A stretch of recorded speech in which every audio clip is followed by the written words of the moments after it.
Welcome to Old Path and our Monday studies through the Old Testament. We are currently in the book of Proverbs. We're at the 27th chapter, so if you'd like to turn there, that's where we'll be today. We'll complete that chapter. We're kind of taking them about a chapter a week is where we're at currently. And before I start, there's a couple of things. I've been doing announcements pretty solidly for the last few months, and talking about, first of all, the trip that we have coming up to Israel in October. We leave on the 20th. There's been a lot of interest in this, and so the number of slots that are open, we're going to keep it a smaller group. I don't want to exceed a particular number. So if you're interested in it, probably best to get your name in as soon as you can. But if you want information about the trip, then please contact me through the ministry's website, which is oldpaththeology.net. And you can contact me there for any number of reasons, for topics if you'd like to have discussed, which I'll be doing one today. Actually, I'll just address that now. At the end of each study, what I've been doing is presenting a topic that gets discussed within the church quite often. And so we've just been doing those in a series kind of at the end of the Bible studies, but we've been turning them into their own little separate, kind of short reels. They're, I don't know, anywhere from 7 to 10, maybe sometimes a little bit longer, maybe 15 minutes, depending on what the subject matter is. And so they're short, they're easy to take in, and you don't have to go through the entire Bible study. We make them separate. So what I want to address today, again, it's very much a hot topic as far as the church is concerned, and it deals with worship music. And so should we be listening to particular types of worship music or music that's produced by particular people? What should worship music look like? What should it sound like? All that kind of stuff. I want to address all those different things because, again, it is something that gets discussed quite often, and we should be talking about it. So that's kind of it for any of the kind of announcements, I guess you could say, that we do at the front end of the Bible study. And so again, if you need to get in touch with me, please do so through the ministry's website. I'll give that to you one more time. It is oldpaththeology.net, and there is a way to contact me there through the email. And so we appreciate getting a chance to talk with people or answer questions. Again, if you have any topics that you'd like to have me address, like I do at the end of the studies, please send me the clip, or not the clip, but the desired topic that you'd like to see discussed, and I'll kind of get into that. We're going to start doing something, just so you know. I'll start to look into, once we've cleared a few other topics, I want to kind of look into some of the cults that have been out there, what we would call pseudo-Christian cults that claim to be Christians, and we'll go through some of the major theological problems that we find with them, where they, by their own teachings, they prove that they're not Christian, though they present themselves as such. So we'll look through those and other, world religion kind of things. We'll be getting into that as a part of topics that we're going to be doing. So Proverbs 27. There are a couple of very memorable passages in this that you've probably heard before. One for sure that you've heard before. It's very, very commonly quoted. There is one in here that is probably my very favorite single verse in all of the book of Proverbs, because it is so... It's snarky and sarcastic. I guess that tells you a little bit about me. I just find it hilarious, and it just gives me a little bit of a glimpse into Solomon's thought process, which is really, really funny. And so we'll get to that one here in a little bit. But this is, again, I don't know that there's been one that I've been done with it and after not enjoyed going through it and seeing what is said there. It's so very, very practical. So 27. Proverbs 27, let's have a word of prayer and we'll take a look at the text. Father, we thank you so much for the privilege that we have to sit at your feet and take in what your word has to say to us. We would ask, Lord, that you would give us wisdom in making proper application to what we read, that we would recognize the need for us to study your word and to grow by it, whether it's in Proverbs or as we were in Psalms before, or where we go to Ecclesiastes, or what we're doing on the Thursday studies, going through Revelation. Every book that we come to has much that it could say to us, that we would walk in a way that's pleasing to you. There's much instruction that we can find. So we pray that you would open our hearts and our minds and our understanding by the work of the Holy Spirit, leading us in all truth. And so we give to you thanks and pray that you be glorified. And we ask these things in Jesus' name. Amen. All right. So the first verse of Psalm 27, it says, "Now do not boast about tomorrow, for you do not know what a day may bring forth." And verse 2 kind of goes along with it. "Let another man praise you, and not your own mouth, a stranger, and not your own lips." Now, interesting that there may be a kind of a loose association between the two verses here. The first one sounds very reminiscent of what we read in the book of James. And so the idea of kind of promoting yourself, that's the second one. It's in verse 2. But in verse 1, you're making a boast. It's like, I'm going to do this tomorrow, and it's kind of showing a lot of self-confidence, whatever it may be. And this basically would be the same thing. When we see boast, it's about glorying. I'm going to do this for maybe even this. I'm going to do this for the Lord and do that for the Lord down the road. It's really more the presumptuous part about I'm going to tomorrow. And so the idea is that you have plans, which is great. Plans are wonderful and everything else, but there's a little bit more to it because you don't know what tomorrow's going to bring. And so you can see James picks up on this quite a bit. Now we get to the payoff portion of James where he says, woe to you who say tomorrow we'll go into a town and we'll live there for a year and we'll buy and sell. He says, but don't you know that your life is a vapor? That he quotes directly from Proverbs, and this is another one of those similar types of things that you never know what tomorrow is going to bring. When you go back and read what he says in James's entire fourth chapter, it's all about the things that people do with limited amount of understanding. And so, once again, the carnality of the heart and mind, that there's wars and quarrels among the people in the church, and it comes because people want what other people have, and they'll go to war over it. Now, it doesn't have to be physical, take out your swords. It could be verbal. It could be a number of different ways. But he has a whole lot to say in chapter 4, and the latter part of the chapter is where he gets into that, about the presumptuousness that people may have. Now, it's great for us to have plans. I plan to do this. I just mentioned we get a trip coming to Israel in October. That trip was initially intended to leave March of last year, 24. So we made our plans, we made our reservations, we had our, everything was in place, and then the war broke out at the end of at the end of 2023, and it meant that we weren't able to go in 2024. So making plans is not a problem, but the idea that things may change and you don't have the control over them that you may think. So keeping that in mind is obviously a wise course of action. So what we get here, and again, I do give yourself the favor, read the entirety of James chapter 4. If you want to go through it and study it in a lot of detail, you can go on the YouTube channel and go through the book of James, find the 4th chapter, and you'll see that we've studied through it not too long in the past.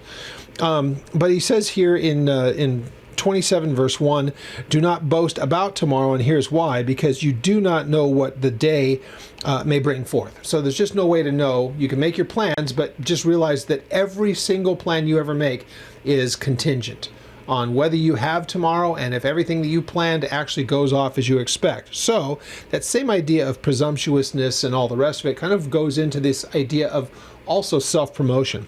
So verse 2 talks about this: let another man praise you, and not your own mouth, a stranger, and not your own lips. So there's no reason for you to, in your own pridefulness, like your own pridefulness might be, I'm going to do this tomorrow. The other part is that you start to promote yourself. Wouldn't it be better in this idea of a stranger, somebody who doesn't even know who you are, but then they hear you and see your actions and what makes you who you are, and they could then say anything you may want to say about yourself. Your pride's going to get to that.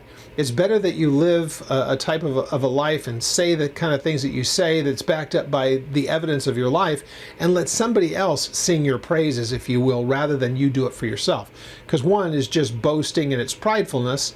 The other one really is going to be quite a bit more, you would think, indicative of a humility, that you live your life in such a way where it's not promoting, and somebody who may not know who you are is going to see what you're about, and they're going to be able to say things about you that are as they should be.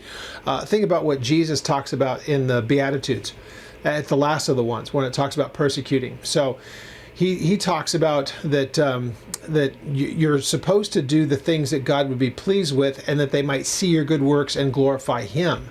So this is the idea of us living in a place of integrity, letting people see outwardly what we're about, not living a life of hypocrisy, that what you see is what you get, and everything that is said, everything that we might say and proclaim is actually what we do. There's a consistency that's there. Verse 3, a stone is heavy and sand is weighty, but a fool's wrath is heavier than both of them.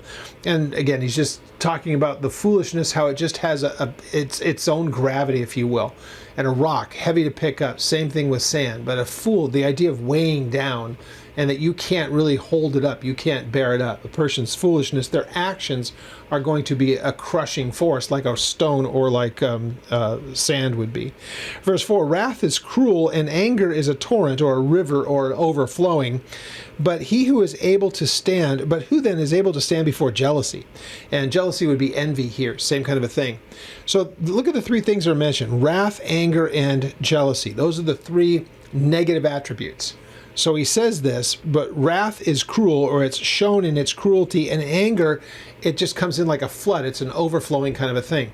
But usually, you might look at that and say, wrath and anger might be something that happened very quickly.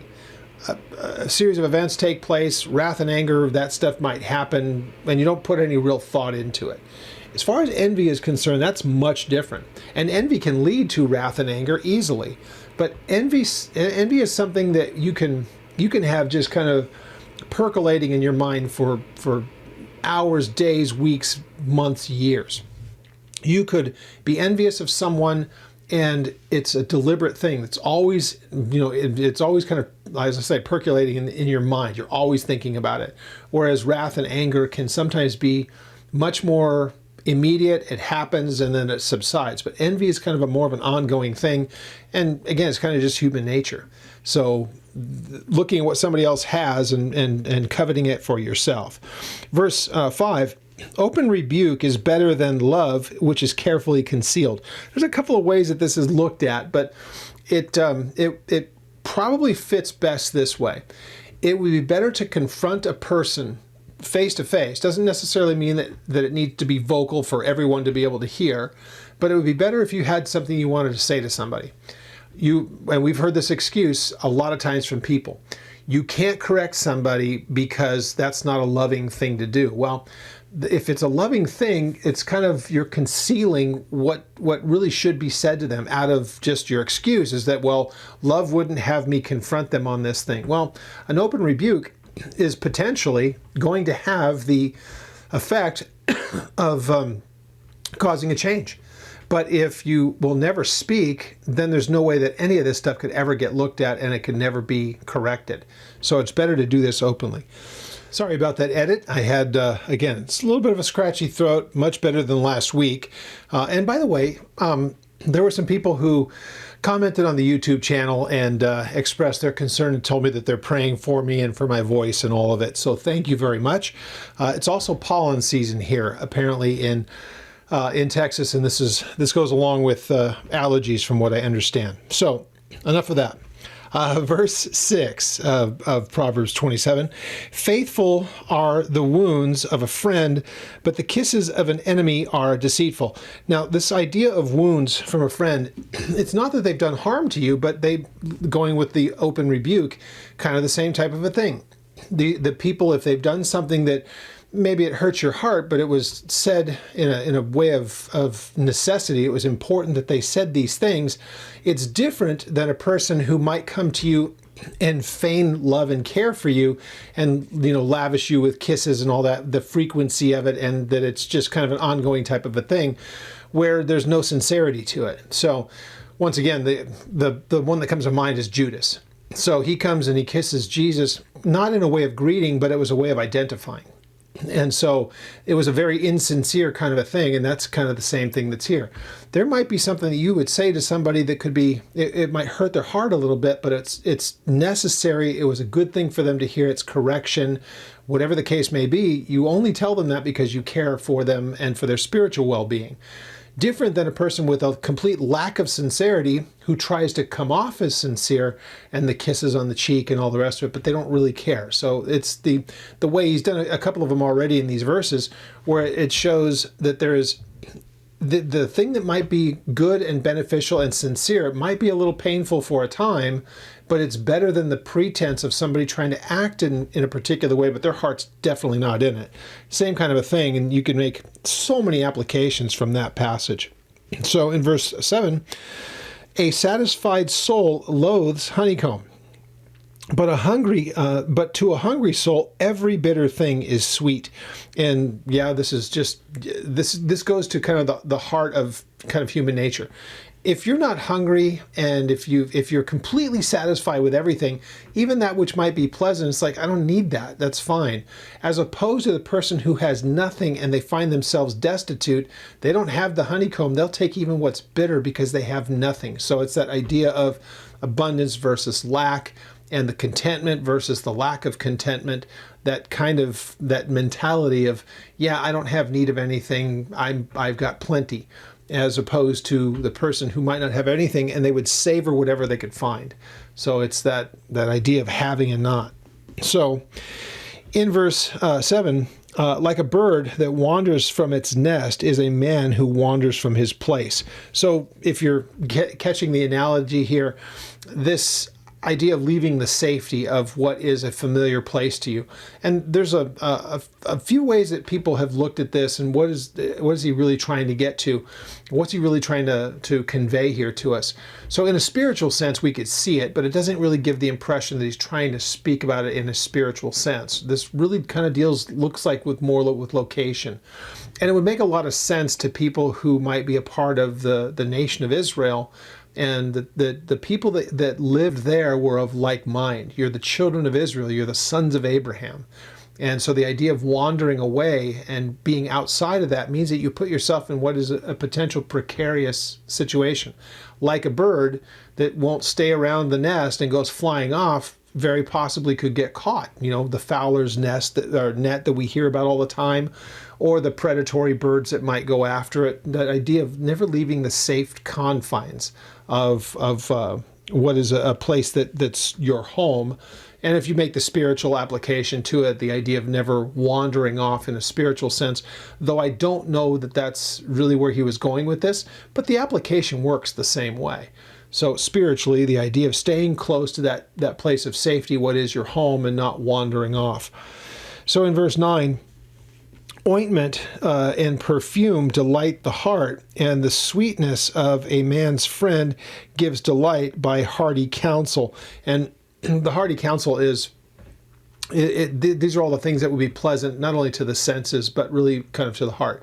And that's what's being, spoken of here. The first part of the ointment and the perfume, that's to the senses. It has that wonderful feel, that wonderful smell, all the rest of it. Well, it's satisfying and it's comforting to the senses. In this case, what is comfort to a heart is a person that is, it's sweetness of a man's friend that gives delight by hearty counsel, or meaningful, wise, good, solid counsel. So yeah, we get this as well. It's pleasing to our soul to have somebody who cares about us say the things that are necessary to minister to us, in the same way that to the senses is an ointment or a fragrance. In verse 10, do not forsake your own friend or your father's friend, nor go to your brother's house in the day of your calamity. Better is a neighbor nearby than a brother far away. Now, there's some implied things here, because, again, what's the problem with the brother or the friends or whatever else? It would show that they're on different footing, and that even somebody that may be of your family, the idea that they're a long ways away means you don't have a lot of exchange with them. But your neighbor is somebody who cares for you. It would be better that in your time of trouble, you go to the people that are tried and true. Even if it means that they're friends, not blood relatives, but the blood relative that clearly they don't have much going on between them because he's a distant person. When that time of trouble comes, will you depend on your family, your brother in this case, or the people who are closest to you, your friends? So it makes perfect sense. It's obvious, I think, what he's getting at here. And hopefully many of us have these kind of friends And as far as the church is concerned, when we're making application to it, the church is supposed to be those brothers and sisters that you have spiritually, that more than likely you have a lot more in common than the rest of your family if your family's unsaved. And especially in a time of difficulty spiritually, you certainly wouldn't go to your unsaved family. You would go to your friends that are the people of like mind. So it says in verse 11, "My son, be wise and make my heart glad, that I may answer those who reproach me," those people who would want to bring an accusation. He's asking, son, make your decisions wise so that people won't have an accusation to bring against me because you've done the opposite. I've been good all day. Man, now that I'm talking, it's bothering my throat. My apologies once again. Not as bad as last week. So, the idea that there's always going to be those who will want to try to find fault with you, and you would want to say to your kids, look, don't give them a reason. So by your own conduct, don't bring trouble to our door of the people who would want to bring trouble to our door. Don't make it easy for them. In verse 12, "A prudent man foresees evil and he hides himself. The simple pass and they are punished." Taken from from Proverbs 22 verse 3, exactly verbatim. The idea that a prudent person is going to take a lay of the land and see when trouble is coming and hide themselves from it. But obviously the fool is going to do something simple like this. The simple pass on, and then they don't even look at the trouble that's coming. They just keep going, and then they're overwhelmed by it. It says this, "Now take the garment of him who is surety for a stranger and hold it in pledge when he is surety for a seductress." And you can go back and see what we did. This is taken from Proverbs 19:13. And the point is, surety was not something that they were ever supposed to do. That's like you lend something to someone. And this is in a case where this person comes to you, hey, look, I've made a deal with this person here. Will you help back up what I'm doing here? And you don't know anything about that person. Well, don't just say that you would back it. Just get something as an exchange from that person so that they realize that they've got, if you will, skin in the game. More importantly, though, what we know from the law and the law that they would have lived under, they should never make themselves surety. They shouldn't go in debt, and they shouldn't be backing somebody else's debt. That was against the law, but by this time, this stuff had really kind of become much more ingrained in the culture. And the point is, if you can't vouch for the character of any of these people, don't come to their assistance. And if you're going to do it against better judgment, you better have some collateral that you can keep. In case they default, you're not completely out everything. Verse 14, "He who blesses his friend with a loud voice, rising early in the morning, it will be counted as a curse to him." Now, the person who is hearing, there's a couple of ways they can look at it. There's a person that will get up, it's like they get up early in the morning because they want to be the first one in line and they want to go ahead and sing your praises. And so that person does it with a loud voice because they want to be seen, and they're making themselves the center of attention, praising your accolades. The idea of the person hearing it, that's the person that is more than likely in mind here of the one who's going to consider it to be a curse. So thinking of it this way, here comes your friend first thing in the morning. Oh, you're the greatest, and has all kinds of wonderful things to say about you. Says it vocally, everybody can hear it, drawing attention to himself, and he's singing all of your praises. Rather than it being the thing about, wow, that's really nice saying all those kind things about me, this guy's going to say, you're making a scene. It's more of a curse to me. What you think is a blessing, or you're trying to make it seem as a blessing, it's a curse. Just stop. Interesting stuff. So, here's one of those things. His sense of humor, kind of snarky. Continual dripping on a very rainy day, and a contentious woman, they are alike. Whoever restrains her restrains the wind, and grasps oil with his right hand. The question is, it's kind of the latter parts of this. First of all, we understand that the idea of somebody who's contentious, quarrelsome. Now remember, this is Solomon writing to a younger man. This is the same thing if it's a woman hearing this about a quarrelsome man. Just know that it goes either way. Gender, it's non-specific when it comes to the application part of it. The way it's written is man to man.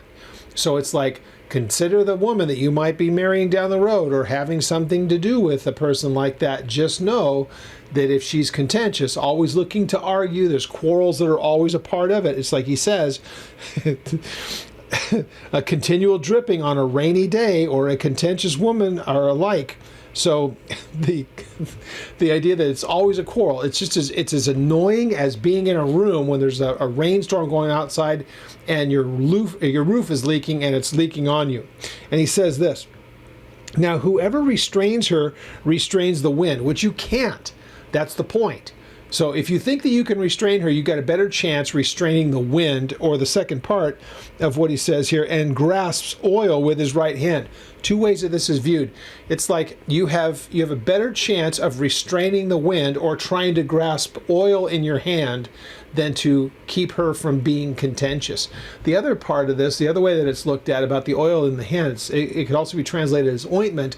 It's like you've tried to restrain this woman. You're no more effective at restraining her as you could the wind, and actually you've injured yourself in the process, needing ointment and some kind of medicinal cure. And you could make the case for either one. They're both pretty funny when you think about it. But the point is, to the young man, whoever it is that you're going to be involved with, make sure that that person is not contentious, man or woman, whoever's applying this.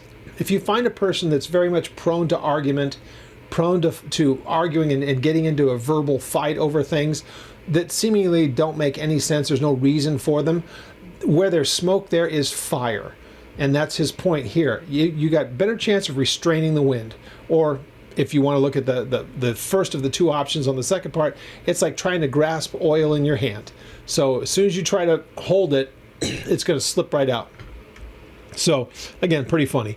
This is the one that everybody probably is familiar with. They've probably heard it quoted before. As iron sharpens iron, so a man sharpens the countenance of a friend. And we use this a lot. This is a men's ministry favorite. You hear all the time, iron sharpening iron, and it works well with women as well.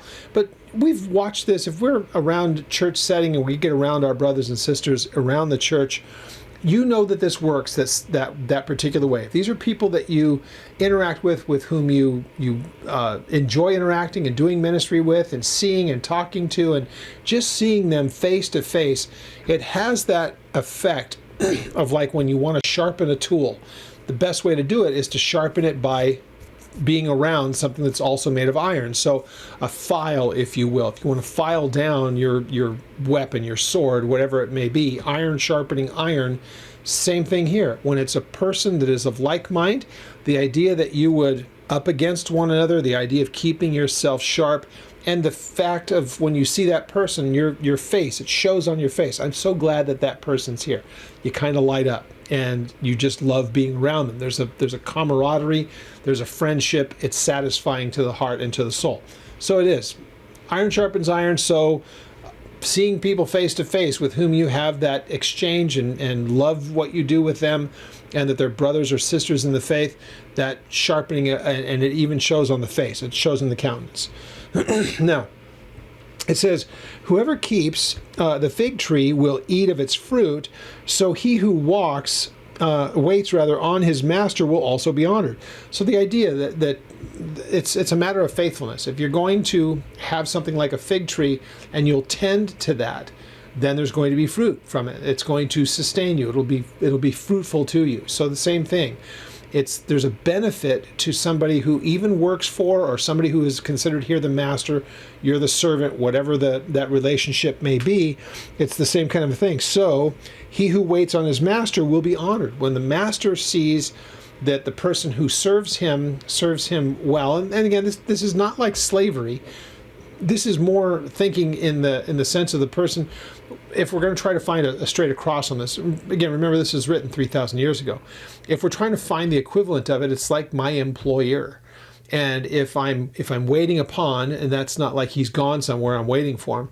It's rather even though he might be, what I'm doing in my service to him. If it's an honorable thing, then honorable is going to be the response that I get back, because it's faithfulness of discharging the duty that I have to this person. That's going to be recognized, and it will also be rewarded. So As in water, face reflects face, so a man's heart reveals the man. And very poetic. It's like you look into a pond, you see your reflection. Well, the same thing there. When a person is kind of projected out to the world, the reflection of what they see, it really kind of is conditioned on the heart. And so that's where, like, remember what Jesus had talked about, that out of the abundance of the heart, the mouth speaks. So whatever a person may do, it's conditioned on what's taking place in the heart. And you might say from a person that's, well, what about if they're doing and projecting something good, but the heart's wrong? Well, first of all, if you're going to try to deceive somebody by what you're doing outwardly, that's an expression of your heart. It may not be seen as something that's threatening initially, but if the motivations are bad, first of all, that does still speak of the heart, and you'll end up being exposed down the road anyway. So just like when you look into the water, you'll see your reflection, the same thing. You want to see your heart reflected, look at the person and what they end up projecting and what they end up doing. Really kind of cool poetic stuff. Hell and destruction, or Sheol, the grave, and destruction are never full. They're always accepting new bodies. That idea that it's never satisfied. So it says, so the eyes of a man are never satisfied. No different than the cycle of life and death, going to destruction and to the grave. So is the person who can never be satisfied. There's never an end to it. You're never ever, it's never full, it's never satisfied. So that idea that you're so focused on the earthly things and so focused on the me and what's in it for me and so self-focused, there's never going to be a satisfaction. You'll never have enough. So we see that in our everyday world constantly.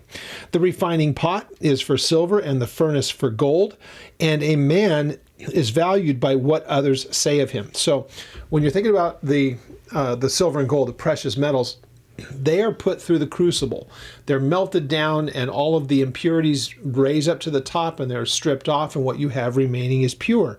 So in that line of thinking, a man then, his value is seen by what others say of him.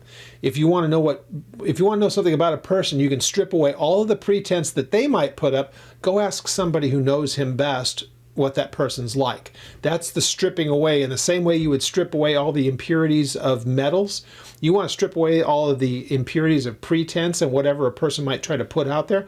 Go talk to his friends, go talk to his family, and find out if what they see or what they know of him is what you think you know of him. So pretty interesting. This is really just, it's so practical. And some of these things, we probably do this anyway, but just to hear it said it's really pretty interesting. He's a very, very, obviously a very wise man.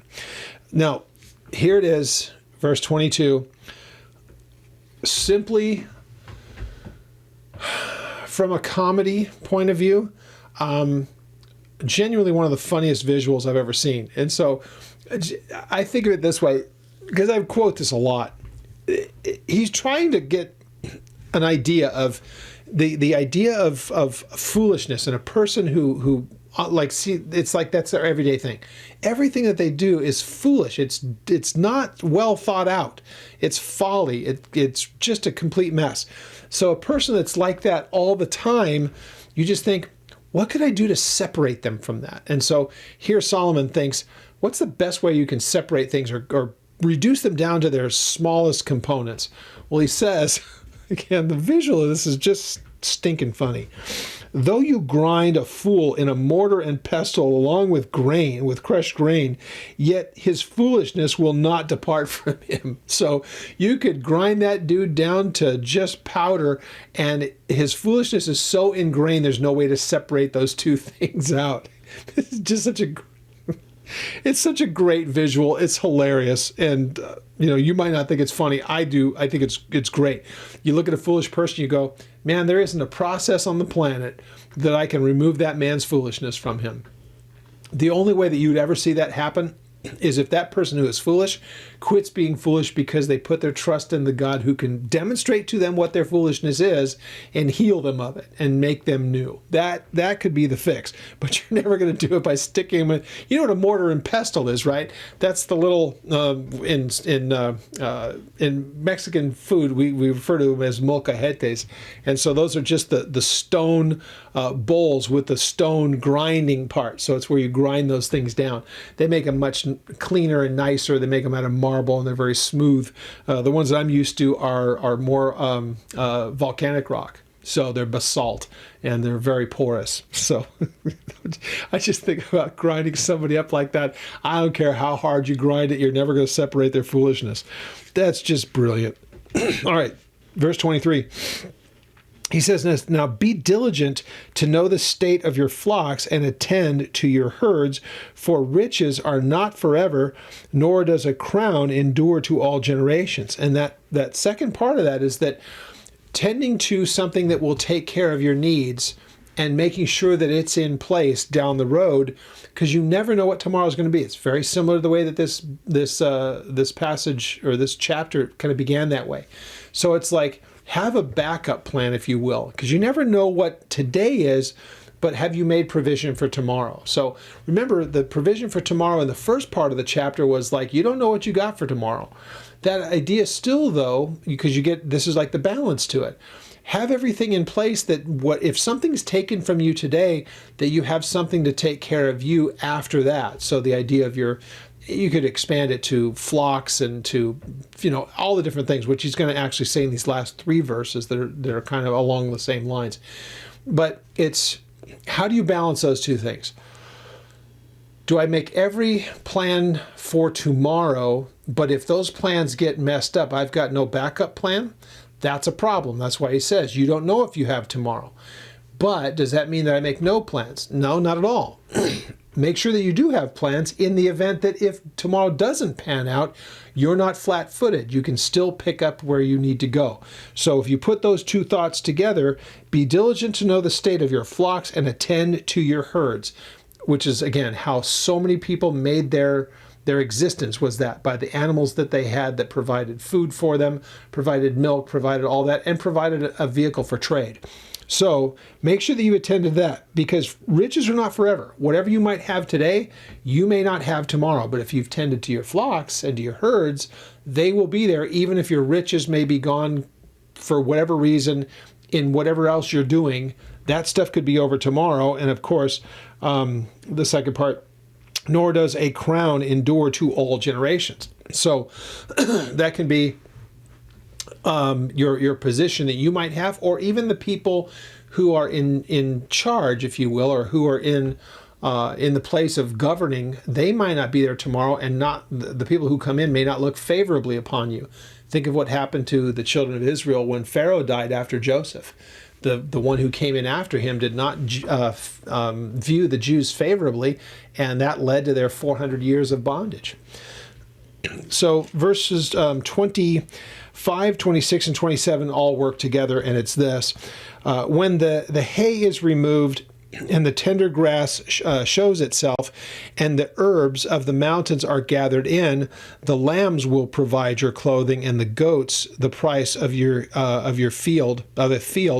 You shall have enough goats, milk for food, and for food for your household, and nourishment for your maidservants. This is very similar to what we saw a couple of verses before, where it talks about tending to the herds and the flocks. So this idea of in the cycles of weather and the cycles of the year, it's best for you to make all the provision necessary when things start to change. Make sure that your herds are taken care of. Make sure that they have fields. Make sure that they have everything necessary, because they will take care of you down the road. They'll take care of you and all those that are in your household, whether that means by shearing them and making wool for your clothing, or by selling them, or by using them for meat, whatever the case may be. If you see to those things and don't let them go on their own and not take care of them, they'll be there for you when you need them. So these last 5 verses actually all kind of work nicely together. And it is, again, that idea of, we want to make plans for tomorrow, but tomorrow may change. And if what you plan tomorrow doesn't all pan out, are you left completely flat-footed because everything got put into, if you will, one basket? It's better to just say, well, this is what I have planned for tomorrow, but if it doesn't work out, it's not like I don't have any other ability to see to need. So that's kind of what's the upshot of the closing part of the book. Again, very, very useful. If we look at this and think, yeah, but I don't have animals, I don't have flocks, I don't have herds, any of that stuff. Fine, whatever you do have, is there some kind of a backup plan? And if everything that you have, put your trust in here today is not there tomorrow, what do you have that you could fall back on? So it's just, if you have the wherewithal to do it, it's just wisdom to make those provisions. So really interesting, very practical, very easy to understand things that Solomon has to say here. Now, as we close, the idea of corporate worship and what happens in the churches, there's a lot of people who've had a lot to say about this, and of course it's an important topic to be considered. The thing that I notice a lot with contemporary Christian music, which I don't listen to a lot of it because it just kind of makes me crazy, I notice that it really is very much devoid of substance. And it's frustrating. It makes me sad that the stuff that's put out there as Christian music is not only a lot of times incredibly shallow, sometimes it's absolutely not biblical, and that's kind of the problem. Now, it's a step further when it's worship music, quote unquote worship music, and there's a couple of different problems that I have with this. Let me deal with the first one with the first part of this. Let's say that the music is put out by somebody that I might not think is doctrinally compromised, and I don't have to worry about that necessarily. The content is not going to be something that's conveying an untruth. It's not biblically unsound. But there's just maybe not much in the way of any substance to it. It's not useful in the spiritual sense. Sometimes you might find that that's the case because it seems like the worship song's written about the person singing rather than the Lord that they're supposed to be worshiping. So in my years back at Cyprus, a couple of different things that I had said to the worship leaders there just to kind of convey my heart. I don't have the gift of music. I wish I did, but I don't. And so what I would say to them, first of all, you would want to think half of the church doesn't have eyesight and the other half doesn't have hearing. If that was the case, just think what you're doing. If the person couldn't hear, but all they could do is see, what are they seeing represented? Do they see you as the center of attention? Are you drawing attention to yourself? Or is even though they might not be able to hear you, they might hear somebody doing sign language so they would understand what the words are. But if they're watching you, are you the center of attention?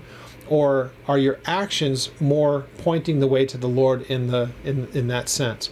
Now, let's say that the other half of the church doesn't have eyesight, so they can't see you on stage. They don't know what kind of they don't know how you're dressed. They don't know if you're really drawing attention to yourself, but they're able to hear and they can discern what's being said, hopefully. Now, I've seen other things, like other kinds of types of music. Sometimes you don't even know what's being said. You can't understand the words. That would be a problem as well. So the content of what's being said and making sure that it's clear to the hearer is very much important as well. So I would tell the people, think of it that way. Don't draw attention to yourself. Just think like half the room can see you, but they can't hear you. What are they seeing represented on stage? Second part, if the other part couldn't see you, but they could hear what you had to say, that's when you start to get to the content. And I would tell them, even if it sounds great and you've heard somebody else do it and it's really catchy, it's got great melody, it's got great vocal stuff, it's got great music and everything else, can you print it on a piece of paper and read it for its content? Is there anything of substance to it? Is it just the same repetitious stuff that doesn't really have much in the way of meaning? It might sound kind of Christian-y, but there's no real depth to it. It's not really reflective of a heart that's being poured out in worship and adoration of their God. It's rather just something much more simplistic and catchy, and it's easy to sing, and it's high energy and whatever else it may be. If it's on a piece of paper and you cannot see the value in it, then there's no reason that you would present it on stage, because what that means is that you've just dressed up what is something of no value, and you've just made it really cool because of the music and the melody and the production of it, but really ultimately what people are singing has no value. That's a problem. Now, when we get to some of the groups, and the big ones that are out now that people are all talking about is Elevation, Stephen Furtick's group. There's Bethel, that's a big deal because of the church up there in Reading, and so that's Jesus Culture, and there was some offshoots of that. There's Hillsong and the groups that came out of that. And once again, there are times that I've seen, especially on the older Hillsong stuff, I can look through all the lyrics and it's completely fine. And there was a time when Hillsong was still different than where I am doctrinally, but they didn't get into weird stuff, and it was before a lot of people found out a lot of the stuff about Hillsong. But more importantly now, there is a real concern that it's the same way if a worship group is singing the worship songs of a group of people who are doctrinally very heavily compromised, it would be the same as me as a pastor quoting people who are also doctrinally or theologically compromised. There's no difference to that. So those of you who know me best, you know I don't quote people very often. It's just not kind of my thing. I don't like to, to me sometimes people quoting other people makes it seem like they're learned and that they spend a lot of time reading other people's stuff. I don't really care about that. If I'm going to read a direct quote or say something that's direct quote, I'll give it attribution, but for the most part, you don't hear me doing that. And that's just a personal preference kind of a thing, but if I was going to do it, I'm going to also make sure that that person is not compromised. It makes no sense for me to do that, because here's my problem and my concern. My concern is you. If you hear me quote somebody that I say, well, that's a really cool quote, but man, I really don't like all of their other stuff, the last thing you're going to hear out of my mouth is their name. Why?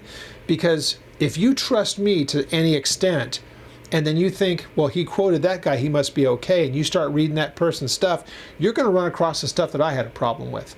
And I won't be there to say I had a problem with it. So that's why I'm always incredibly cautious about trying or ever quoting someone else. I'm very, very careful about that. I quote my pastor, Jack, often. He's gone to be with the Lord. I never saw anything contradictory, and I never had a problem with the stuff that he was teaching where I'd say, I just cannot support that. It never happened. So I don't have a problem quoting him. I don't have to worry about him contradicting himself down the road. He's gone. He's with the Lord.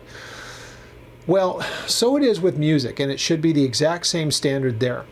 But it's such a great song. Yeah, but the people that are singing it at your church, if they're hearing, well, that's really cool stuff that's coming out of Elevation, and they want to start looking at what else is happening at Elevation, they're going to run across Stephen Furtick's stuff. I don't want anybody hearing what Stephen Furtick has. That's why I would never, I'm sure if you gave me all of his videos and things like that, if I didn't have to watch him, because he's very big about, the presentation of things, but if I'm just hearing something, I can guarantee you on any one of his sermons, I could probably find a 5 or a 10-second thing that I go, I find no problem with that. And if I quoted it verbatim and said, this is what Stephen Furtick said, well, then what's wrong with the rest of what he says? I don't want to put that out there because I don't want people going and discovering what he's all about. I think he's a dangerous person. So the same thing with the music. Chances are you're going to probably find out that there's a bit of problem with the music itself, but even if it was solid, I don't want them going and checking out the rest of that church. Not on my account, not because of what I did. I don't want to be the one that drives them to that. So picking and being careful about people who are doctrinally and theologically very much compromised, the last thing I want to do is drive people to those ministries, whether it's through their music or through their teachings, through whatever it may be. I just don't want to draw attention to them. I just think that there's too much in the church that leans much more heavily on the deception side. And those of you who know me have heard me say it a number of times. I think that the church, when we think about what the church is a remnant, that when the Lord returns, there's going to be a lot of people surprised. And I said it this way. I've said it this way a number of times, and I'll say it here. I know that it kind of raises eyebrows when I say it. I am a person who believes in the pre-tribulational rapture of the church. And if it was to happen today, and today I'm recording this on a Monday, if the rapture of the church happened today, Monday, I think you would have the majority, a large majority of the church would probably meet this Sunday like nothing happened. And saying that really bothers people. But I have reasons for believing that. And that's that a lot of people identify with it, but they don't necessarily know the Lord on the personal level who has redeemed them. And they're not certainly hearing that from their churches. And so, I don't know who those people are. I don't know what the number is. But I know that there are many, many people who attend a church have no clue who Jesus is. They might know him as a historical figure, but they don't know him on the level that he's the one who has died for my sin, and I know him personally because he is my Lord, he's my Savior.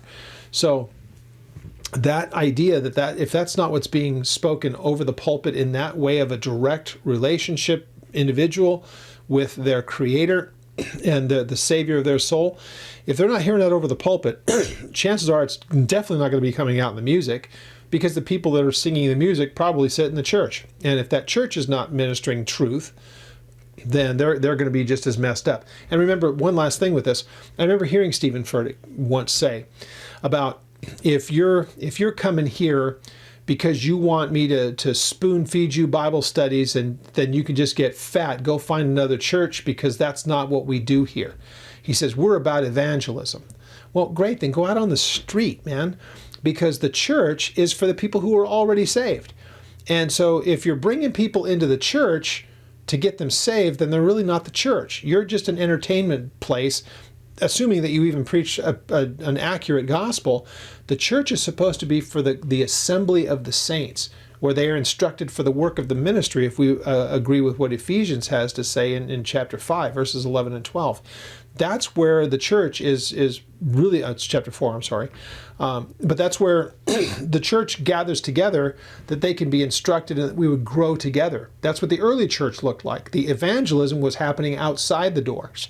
What happened inside the church is where we're supposed to grow in the apostles' doctrine and learning what it is that we're about. So again, I don't want to have anything to do with churches or music that we know are doctrinally compromised, because the last thing that we want to do is to promote them in any way. Now, people disagree on that. That's fine. They can disagree. But to address it from our perspective, of this ministry, when it comes to me as a pastor and who I would quote and who you would hear me actually in any way, in any kind of way promote, I want to know what they're about. And music is very much the same way, and we should know who it is that we're singing. If we're singing their music, we want to know who they are, because the last thing that we want to do is confuse people and send people who may be confused to a place really they have no business going to. So wanted to address that. And I'm sure I'll probably get lots of comments on that. So if you have any questions on any of what I've shared, please contact me through the ministry's website. That is oldpaththeology.net, and I look forward to hearing from you.